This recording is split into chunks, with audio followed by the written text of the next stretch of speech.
Hello दोस्तों, voice with Kushwaha channel पर आप लोगों का स्वागत है। और आज की कहानी बहुत ही इंटरेस्टिंग होने वाली है, तो इस कहानी को पूरा जरूर सुने। एक दिन फोन पर गुस्से में दिवाकर अपनी माँ से कह रहा था, यह क्या है माँ, मैंने सुना है कि स्वाति अपने पति का घर छोड़कर यहाँ आ गई है। फौरन उसे वापस भेज दो, वरना हमारी बहुत बेइज्जती होगी। फोन पर क्यों इतना चिल्ला रहा है, थोड़ा शांत हो जा। तुझे कौन सी सच्चाई का पता है, और देखा जाए तो तुझे इस बात में कोई दिलचस्पी भी नहीं है। तुझे तो गांव छोड़े बरसों हो गए हैं, तू क्यों बेइज्जती की चिंता कर रहा है। जब से गया है तूने और तेरे बड़े भाई ने पीछे मुड़कर नहीं देखा। ठीक भी है, आखिर तुम ऊंचे ओहदे पर हो, बड़े आदमी बन गए हो। शहरी चमक दमक तुम्हें इतनी रास आई कि तुम दोनों ने माँ बाप और गांव को ही भुला दिया है। उर्मिला ने कड़ी आवाज में कहा, माँ हम शहर में रह रहे हैं तो क्या हुआ, स्वाति की शादी करने में तो हमने कोई कसर नहीं छोड़ी थी। दिवाकर फिर भड़का, इतनी सी बात पर कोई घर छोड़कर आता है भला, थोड़ा सहना भी चाहिए। पति का हाथ तो उठ ही जाता है, इसमें कौन सी नई बात है। अपना हक तो होता ही है पति का। मारपीट लड़ाई झगड़ा किस पति पत्नी में नहीं होता, लेकिन वह तो घर छोड़कर आ गई है। क्या पता अब स्वाति कौन सा गुल खिलाएगी। सच तो यह है कि ऐसी बहन को चौराहे पर खड़ा करके गोली मार देनी चाहिए। नाक कटवा दी है उसने हम सब की। दिवाकर के शब्दों से कड़वाहट झलक रही थी। वाह मेरे काबिल बेटे, पढ़ लिख कर भी तू ऐसी सोच रखता है। तुम दोनों भाइयों को न पढ़ाकर मैंने अगर स्वाति की पढ़ाई पर ध्यान दिया होता तो कम से कम आज वह अपने पैरों पर खड़ी तो हो जाती। और बेटा तू सही कह रहा है कि शादी में कोई कसर नहीं छोड़ी थी तुम दोनों भाइयों ने। मैंने और तेरे बाबूजी ने कितना कहा था कि लड़के के बारे में पहले ठीक से जांच कर लो, पर तुम दोनों भाइयों को तो जल्दी थी उसकी शादी करने की, ताकि जल्दी से शहर लौट सको। तुमने न घर परिवार के बारे में पड़ताल की, न लड़के के बारे में। गाय की तरह स्वाति को उससे बांध दिया और एहसान भी जताया कि देखो बहन की शादी कितनी धूमधाम से कर दी है, कितने जिम्मेदार बेटे हैं हम तो। लगातार बोलने से उर्मिला की सांस फूलने लगी थी। माँ रहने भी दो, अब तुम्हारी तबीयत खराब हो जाएगी। स्वाति ने माँ के हाथों से फोन लेने की कोशिश की। बोलने दे मुझे आज। उर्मिला ने फोन को कसकर पकड़े रखा। सुन दिवाकर, मैं नहीं भेजूंगी स्वाति को वापस उस नरक में।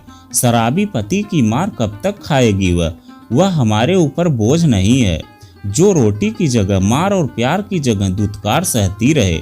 शर्म आनी चाहिए तुम्हें। बहन का साथ देने के बजाय तुम्हें बदनामी का डर सता रहा है।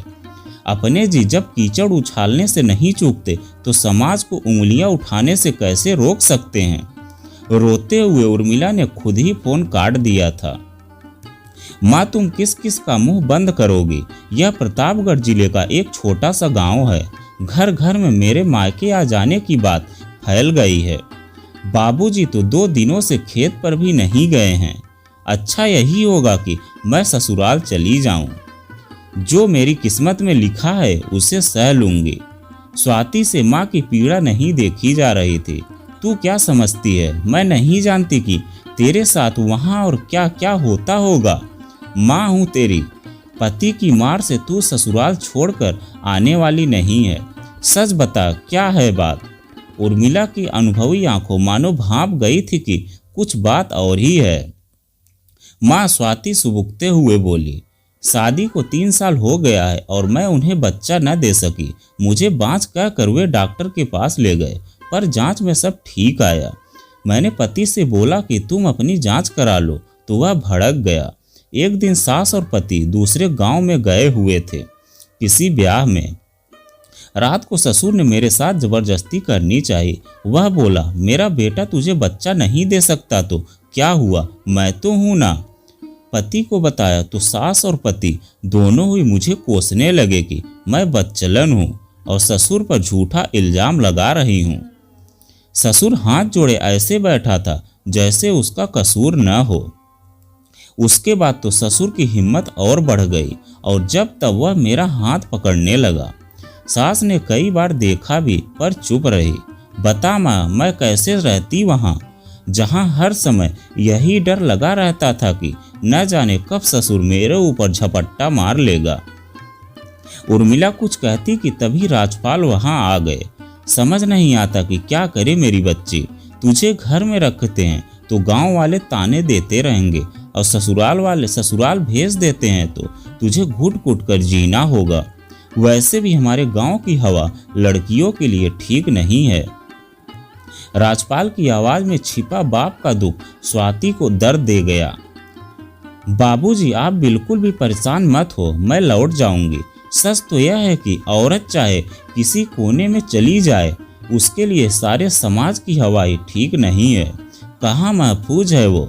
क्या कहूँ मेरी बच्ची, देखो आज हमारे बेटे ही हमें दोष दे रहे हैं। हमारा कसूर यह है कि दिन रात शराब पीकर पत्नी को पीटने वाले पति के घर बेटी को बाल पकड़कर क्यों नहीं ठेल देते। राजपाल सिर पकड़कर वहीं बैठ गया। तेरे दोनों भाइयों को पढ़ाने की खातिर तेरी पढ़ाई बीच में ही छुड़ानी पड़ी, और देखो वही तेरे लायक भाई तेरे दुश्मन बन बैठे हैं। उर्मिला के आंसू रुकने का नाम ही नहीं ले रहे थे। माँ, तुम जरा भी चिंता मत करो, मैं तुम पर बोझ नहीं बनूंगी, मैं कुछ न कुछ काम जरूर ढूंढ लूंगी, स्वाति ने कहा। स्वाति ने ठान लिया था कि वह बेबसी और लाचारी का दामन नहीं थामेगी, वह जिएगी और अपने माँ बाबू का सहारा भी बनेगी। सफर आसान नहीं था, क्योंकि उसके पास कोई ऐसी डिग्री नहीं थी जिसके बल पर नौकरी कर लेती, और न ही उसके पास पैसा था जो कोई कारोबार शुरू कर पाती। स्वाति गांव में काम ढूंढने निकलती तो मर्दों की गंदी नजरें उसका पीछा करते। अरे पति को छोड़ आई है, कोई कहता इसमें ही दोष होगा, तभी तो पति मारता था। हमारी औरतें भी तो मार खाती हैं, क्या वे घर छोड़कर चली गई? आदमी अपनी जोरू को न मारे, ऐसा कभी हुआ है? स्वाति खून का घूंट पीकर रह जाती थी। बिना किसी कसूर के उसे सजा मिल रही थी। लड़की होकर कोई काम मिलना, और वह भी एक पति का घर छोड़कर आई लड़की के लिए, कोई आसान बात नहीं थी। तभी स्वाति को एक सामाजिक संस्था के बारे में पता चला जो केंद्र सरकार की योजना के तहत गांवों में LED बल्ब बनाने का कार्यक्रम चलाती थी। वह उससे जुड़ गई। तब भी समाज उस पर हंसा कि देखो एक लड़की होकर कैसा काम कर रही है। पर स्वाति ने किसी की परवाह नहीं की। माँ ने जब स्वाति के इस फैसले पर सवालिया नजरों से उसे देखा तो वह बोली, माँ, किसने कहा कि यह काम केवल मर्द ही कर सकते हैं? अब औरतें भी किसी काम में मर्दों से कम नहीं हैं।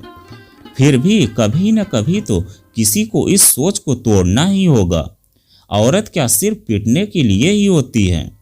ससुराल वालों ने जब यह सुना तो वे बहुत बिगड़े और फौरन उसे वापस ले जाने के लिए पति आ पहुंचा। वह बोला, बहुत पंख निकल आए हैं तेरे मायके आकर, चल वापस, वरना मुझसे बुरा कोई नहीं होगा।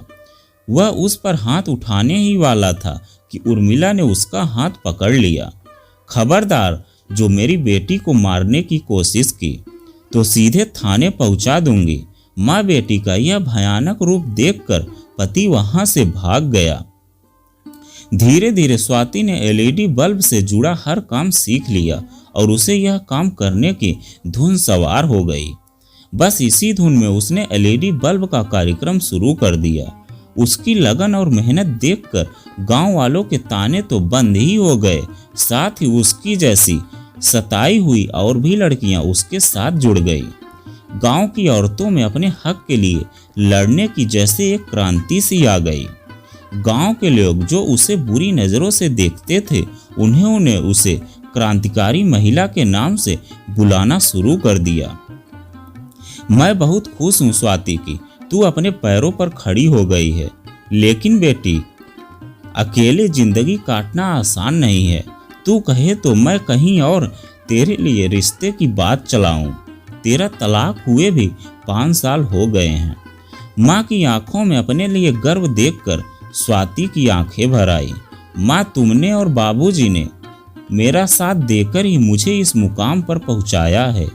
अगर तुम दोनों ही मुझे इस घर से निकाल देते तो मैं कुछ भी नहीं कर पाती, बस किसी दिन कहीं कुएं या तालाब में मरी मिलती। और माँ, एक बार शादी करके देख तो लिया है, अभी भी हमारे समाज में औरत या तो बिस्तर पर ले जाने के लिए होती है या फिर बच्चा पैदा करने के लिए। मुझे ऐसी जिंदगी नहीं चाहिए। अब तो मैं बस तुम दोनों की सेवा करूंगी और अपनी शर्तों पर जिंदगी जीऊंगी। अभी तो मुझे काफी काम करना है। अपनी जैसी कितनी स्वाति को राह दिखानी है। स्वाति के चेहरे पर आत्मविश्वास को देखकर उर्मिला ने उसे सीने से लगा लिया। राजपाल पीछे खड़े उसे मन ही मन कामयाब होने का आशीर्वाद दे रहे थे।